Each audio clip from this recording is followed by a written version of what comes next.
may possibly even be what they profess to be.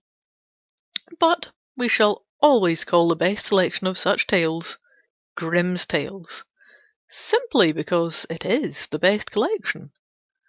The historical Aesop, in so far as he was historical, would seem to have been a Phrygian slave, or at least one not to be specially and symbolically adorned with the Phrygian cap of liberty. He lived, if he did live, about the 6th century before Christ, in the time of that Croesus, whose story we love and suspect like everything else in Herodotus. There are also stories of deformity of feature and a ready ribaldry of tongue, stories which, as the celebrated Cardinal said, explain, though they do not excuse, his having been hurled over a high precipice at Delphi. It is for those who read the fables to judge whether he was really thrown over the cliff for being ugly and offensive, or rather for being highly moral and correct.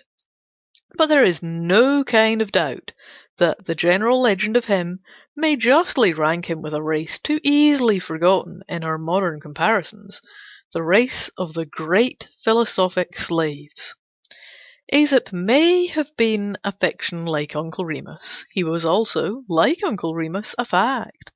It is a fact that slaves in the old world could be worshipped like Aesop, or loved like Uncle Remus.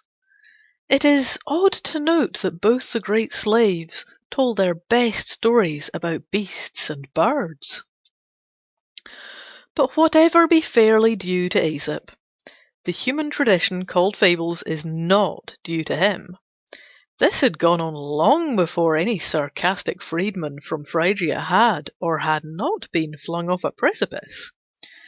This has remained long after. It is to our advantage indeed to realize the distinction, because it makes Aesop more obviously effective than any other fabulist.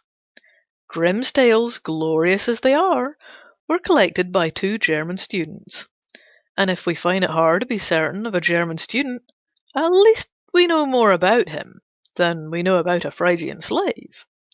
The truth is, of course, that Aesop's fables are not Aesop's fables any more than Grimm's fairy tales were ever Grimm's fairy tales. But the fable and the fairy tale are things utterly distinct.